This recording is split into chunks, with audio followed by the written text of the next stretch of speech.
삼손의 모습 속에서 우리의 모습을 보고 그런 가운데 하나님의 은혜에 의하여서 또 한번 생각해보자 합니다. 잠시 기도합니다. 하나님 아버지, 저희는 어떻게 하여도 언제나 마음의 중심에서 우리 자신이 언제나 마음에 원하는 대로 우리의 눈에 좋게 보이는 대로 우리의 소견에 옳은 대로 할 때가 너무나 많습니다. 하나님, 저희가 말씀의 지배를 우리의 삶의 모든 영역 속에 받을 수 있도록 온전히 그 말씀의 지배 아래에서 참된 만족과 자유함을 누리며 기쁘게 순종하며 살아갈 수 있는 그런 저희가 될 수 있도록 우리의 마음의 근본적인 변화를 일으켜 주시옵소서. 그리하여 하나님의 말씀과 충돌되는 것이 아니라 하나님의 말씀과 하나가 되어서 삶을 살아가는 복된 주님의 사람들로 살게 하여 주시옵소서. 예수님 이름으로 기도하옵나이다. 아멘. 삼손이 딥나에 내려간다라는 말이 나옵니다. 이 말은 삼손의 이 이야기 속에 10번에 걸쳐서 계속 나옵니다. 이것은 이스라엘 백성들이 점점 영적으로 쇠락하고 있다는 것을 보여주는 중대한 어떤 언어적인 유희라고도 볼 수 있습니다. 삼손이 딥나에 내려갔어요. 딥나는 유다지파와 단지파 사이에 있는데 단지파 시경 안에 있다라고 볼 수도 있습니다. 물론 블레셋의 지금 그 어떠한 영역, 그러니까 히브리 영역 안에 있지만 어쨌든 위치상으로는 단지파 영역 안에 있다고 볼 수 있죠. 근데 거기에 내려가기까지는 뭐 어찌 말할 수는 없을 거예요. 근데 어쨌든 그것은 그 뒤의 말들에 의해서 중요한 의미를 갖게 됩니다. 그것은 뭐냐면 거기서 블레셋 사람의 딸들 중에서 한 여자를 본 것이죠.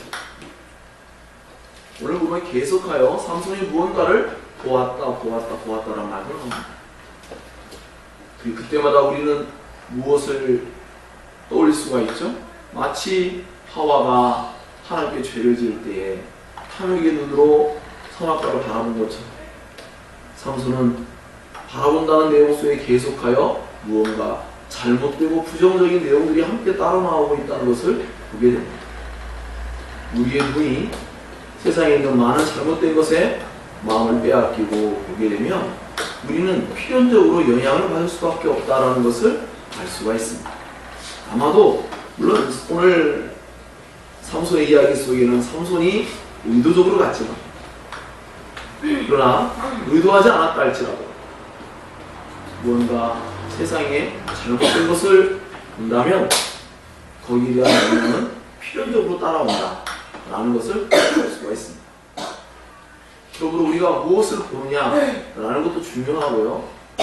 더 나아가서 우리가 그 전에 13장 1절을 살펴본 바와 같이 여호와 하나님 보시기에 여호와의 목전에 악을 행하는 모습 하나님 보시기에는 어떨까라는 생각들을 늘 염두에 두고 살아야 되는데 삼손은 언제나 자기 눈에 보기에 좋은 대로 자기 소견에 좋은 대로 그렇게 행동하였습니다. 우리 역시도 우리 눈에 좋아 보이는 것만을 쫓아가려고 하다 보면 우리는 결국 수많은 유혹 속에 이끌려서 하나님께서 기뻐하지 않는 그런 것들을 보게 될 것입니다. 그러므로 사람이 무언가를 본다라는 것은 언제나 그에게 매우 큰 영향을 가져주기 때문에 그 보는 것을 매우 조심해야 합니다. 그래서 이렇게 삼손이 딥나에 내려가서 거기서 블레셋 사람의 딸 중에 한 여자를 보았습니다. 그리고 그가 올라와서 부모에게 말합니다. 내가 딥나에서 블레 사람의 딸들 중에서 한 여자를 보았습니다. 근데 원래 학자들은 이렇게 이야기를 합니다. 히브리어법에 따르면 내가 한 여자를 보았습니다. 딥나에서. 근데 그가 그 여자가 블레 사람의 딸입니다. 블레 사람의 딸이라는 것을 뒤로 감추고 내가 어떤 여자를 보았다는 것부터 시작하는 것이죠. 그리고 말하기를 그를 내가 맞이하여서 내 아내로 삼게 해주길 원합니다 라고 요청을 합니다. 그러다 그의 부모가 너의 형제들의 딸들 중에 또 백성 가운데 여자가 없는 것도 아닌데 왜 할 일을 받지 않냐. 물론 이것은 조롱 섞인 말이기도 하고 그레스 사람들에 대해서 구별되지 아니한 이방 족속을 의미하면서 이야기하는 것입니다. 그레스 사람에게 가서 아내를 맞으려 하느냐 하니까 삼손이 그의 아버지에게 말합니다. 이제 본격적으로 말하죠. 반대에 부딪히니까 바로 이제 자기의 본색을 드러냅니다. 내가 그 여자를 좋아합니다. 내가 그 여자를 좋게 보고 있습니다.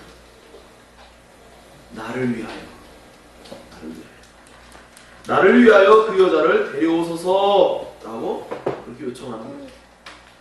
이것은 나중에 자기를 위하여 기념비를 세운 사울처럼 언제나 인간의 마음속에 자신을 위한 태도, 그것으로 인하여 결국은 하나님으로부터 멀어져 가고 죄를 짓는 그러한 잘못을 범하는 시작점이다라고 볼 수 있습니다.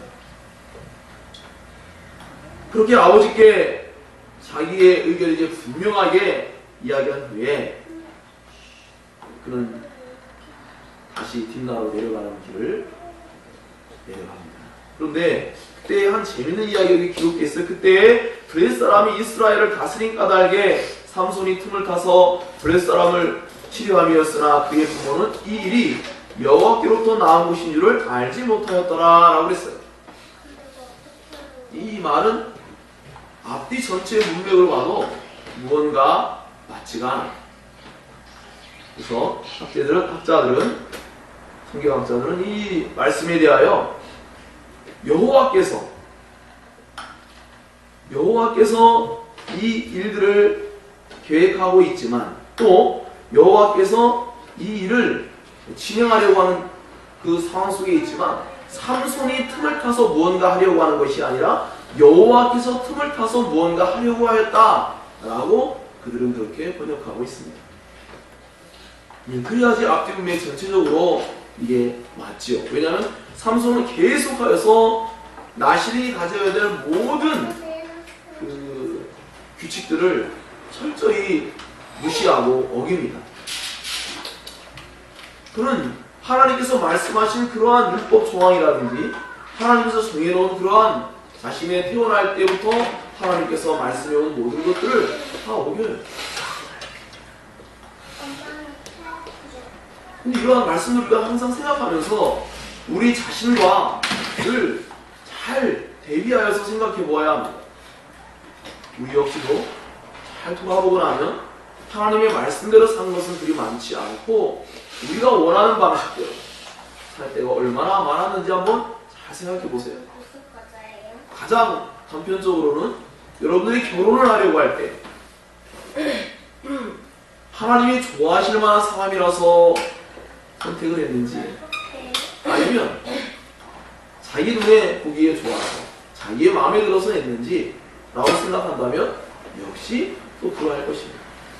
물론 이것은 믿는 신자 안에서의 결혼일 경우에는 문제가 되지 않지만 그냥 그 중심적인 원리를 본다면 어쨌든 하나님께 무언가를 묻고 뜻을 참기보다는 우리가 원하는 방식대로 가는 우리의 그러한 태도와 자세에 뭔가 문제가 있다는 것을 한 번쯤 되짚어봐야 된다라는 것입니다.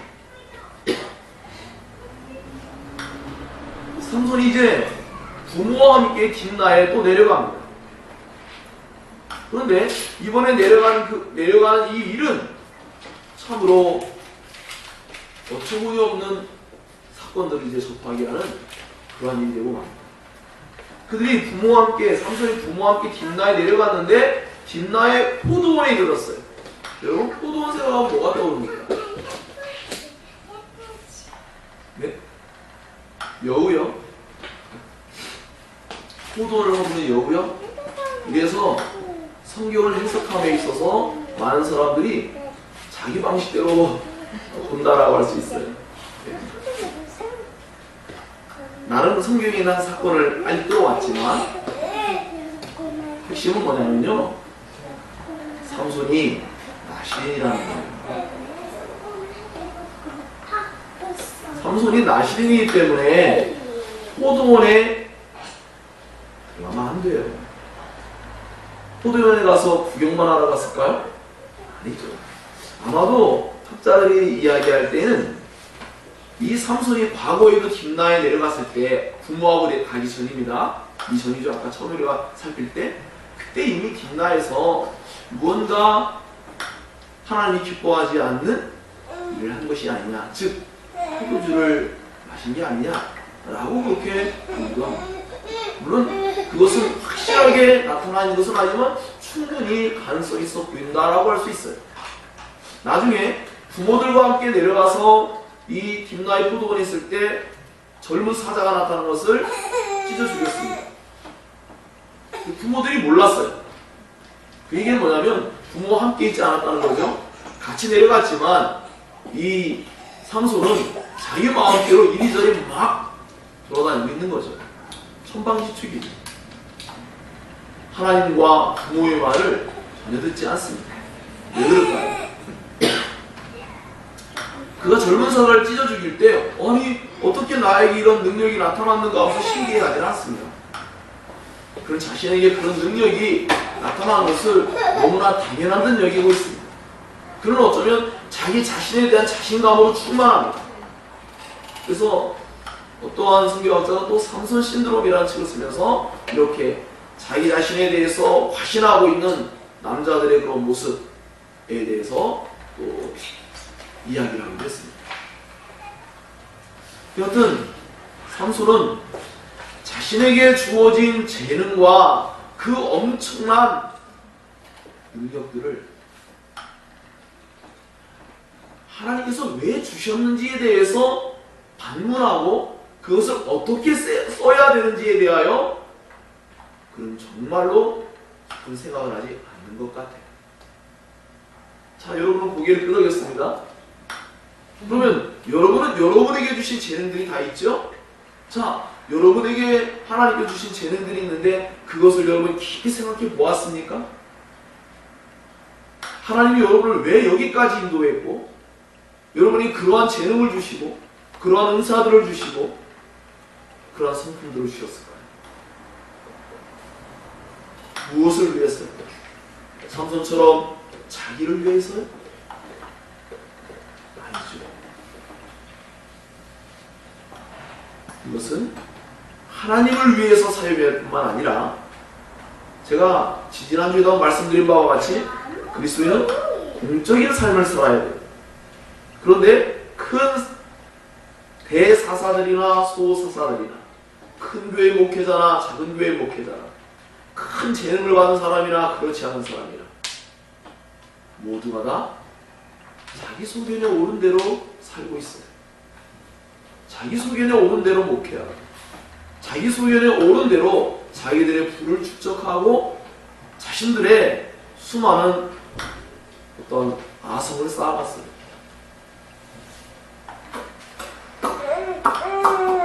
그 각 사람에게 주신 하나님의 은혜를 어떻게 사용해야 될지에 대하여 그들은 진정으로 깊이 생각하고 어떻게 써야 될지 하나님께 묻지 않는 것 같아요.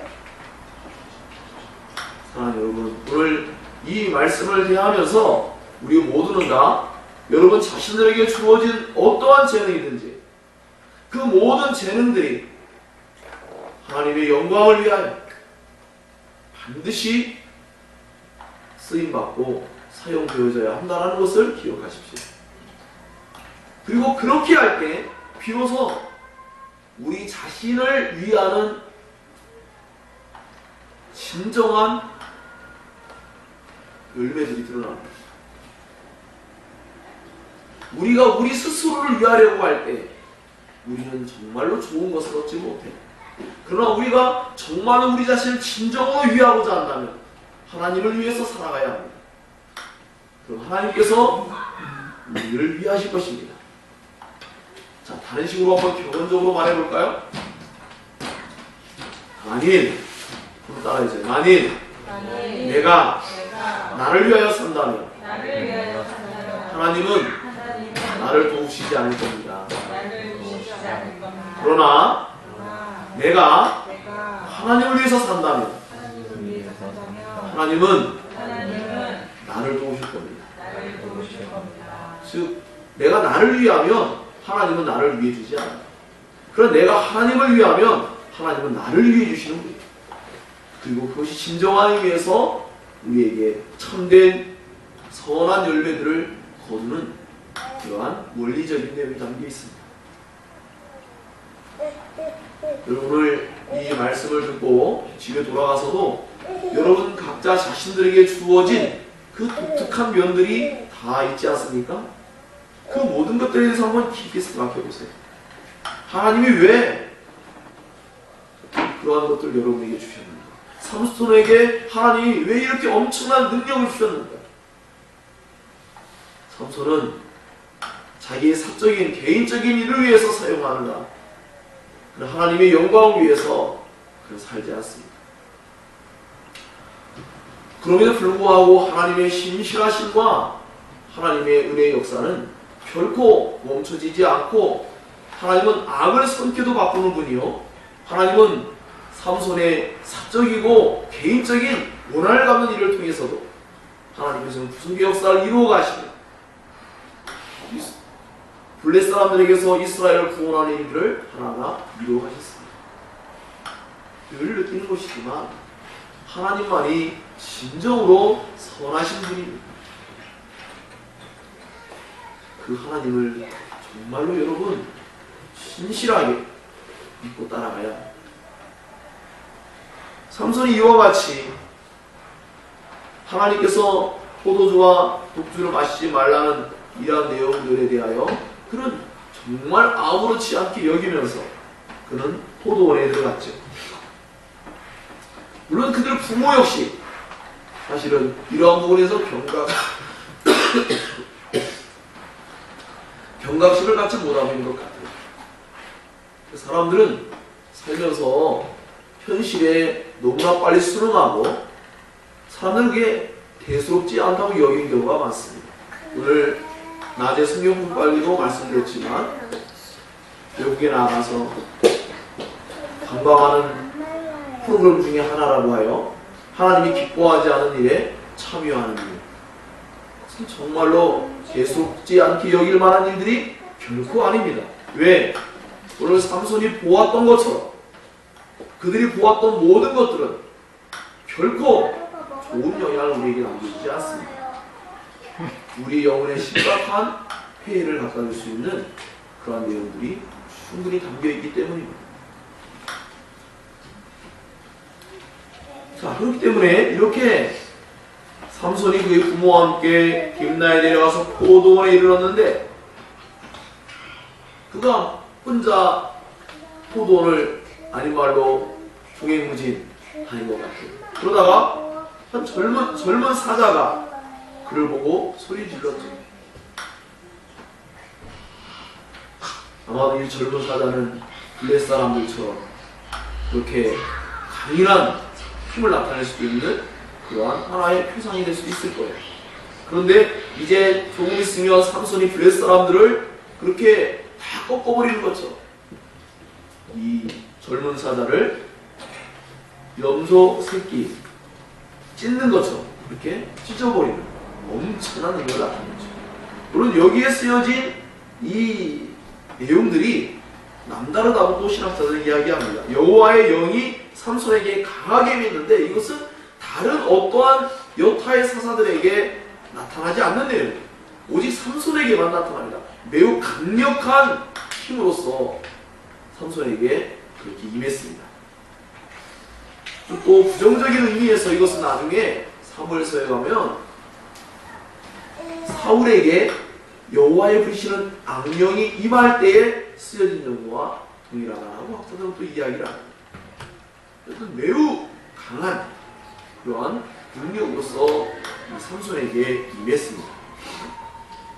그래서 그가 손에 아무것도 없는데 그 사자를 염소 새끼를 찢어버리듯이 찢어버린 일이 발생했죠. 그는 어느새 나신린 시켜야 될 또 한 가지 일들을 하나하나 다 저버리고 있고 어기고 있습니다. 그래서 이 사자가 죽었어요. 근데 그는 이러한 일들을 자기 부모에게 알리지 않았어요. 그는 부모에게도 또한 정직하지 않았죠. 다시 그가 내려가서 그 여자와 이제 말을 하는 장면이 또 나타납니다. 여자가 삼손의 눈에 들었어요. 사실 이거는 삼손의 눈에 그 여자가 좋게 보였다는 의미로서 사용되어진 그런 용어들입니다. 삼손의 눈에 그 여자가 이제 아주 좋게 보이죠. 그 여자도 물론 삼손에 대해서 그러한 유혹을 분명히 했을 것이다 라고 볼 수 있겠죠. 얼마 후에 삼손이 그 여자를 맞이하려고 다시 가다가 돌이켜서 그 사자의 죽음을 본즉 사자의 몸에 벌떼와 뿔이 있었습니다. 여기에서 이 사자를 본다, 이 사자의 죽은 시체를 바라볼 때라는 것은 매우 주시하여 이렇게 바라본다라는 의미에 그 죽은 시체를 주시하여 바라보는데 신기한 일이 벌어졌어요. 마땅히 구더기가 있어야 될 사자의 몸에 벌떼와 뿔이 있는 거예요. 저는 예전에 이런 걸 읽을 때 도대체 이게 어떻게 된 이야기인가 라고 할 만큼 도대체 일반적으로 봤을 때 이해가 안 되는 내용이죠. 그런데 우리 근동 지역에서는 이런 일이 있을 수도 있다고 말을 합니다. 왜냐하면 이것이 다 바싹 말아서 건조되어지면 그런 일이 실제로 존재한대요. 근데 문제는 뭐냐면 시간이 필요하죠. 시간이 필요한데 여기에서 이러한 시간을 거슬러 버리는 엄청난 일이 나타났어요.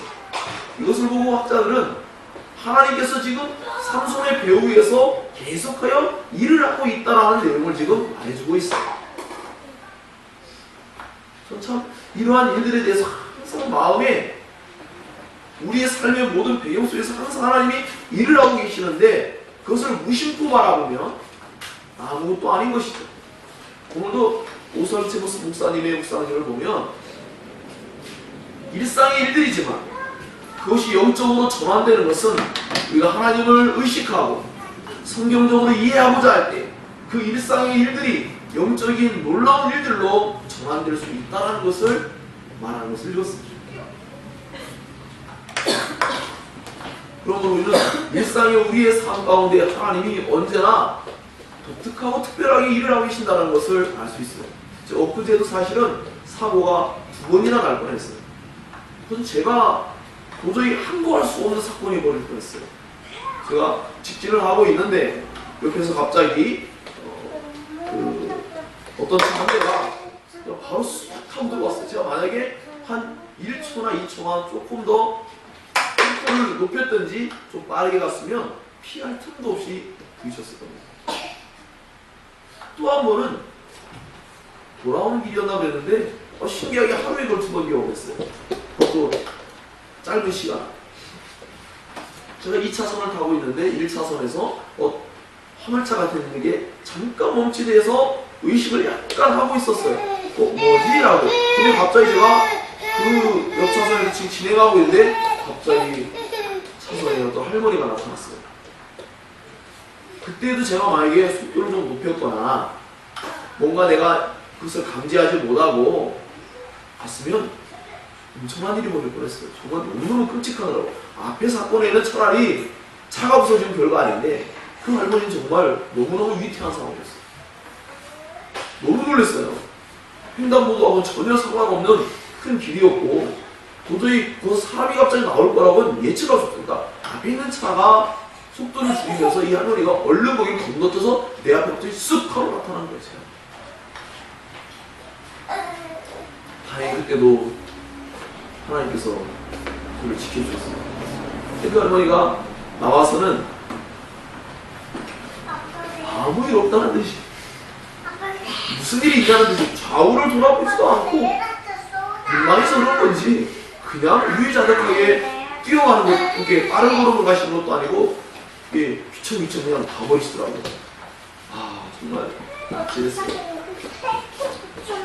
저는 그러한 사건들을 통해서 항상 느끼는 게 뭐냐면 도처에 수많은 위험들이 우리에게 언제나 큰 사건 가운데 나타날 수 있는데 하나님이 도와주시고 은혜 주셔서 우리가 살아가고 있구나 라는 것을 언제나 알 수가 있습니다. 자, 이와 같이 삼손에게 나타난 이 신기한 일도 이것은 하나님의 특별한 개입이라고밖에 말할 수 없는 시간을 초월하는 그저 얼마 시간이 잠깐 흘렀어요. 그런데 이 사자의 시체에서 열대와 꿀이 있다. 참 이해할 수 없죠. 그러나 하나님께서 어쨌든 하나님의 뜻을 이루어가려고 하는 가운데 또 그 삼손의 삶 가운데 뭔가 하나하나 일을 하고 계시다라는 것을 알 수 있는 대목이기도 합니다. 이때 삼손은 어떻게 반응해야 할까요?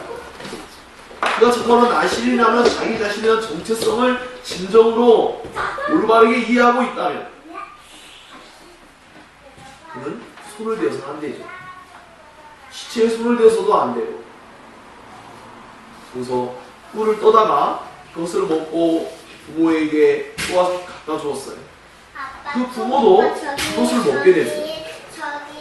그러니까 자기도 부정해지고 자기의 부모들도 부정해지게 만든 거예요. 그래서 한 주석가는 자식이 잘못된 물질을 벌어다가 부모에게 효도한다고 할 때 그것은 둘 다 부정하게 돼요. 오빠 같다 라고 이야기를 합니다. 여하튼 이러한 내용들을 보면서 우리는 이 삼손이 지금 하고 있는 모습들이 어때요? 정말 하나님 보시기에 모든 것이 엉망진창이에요.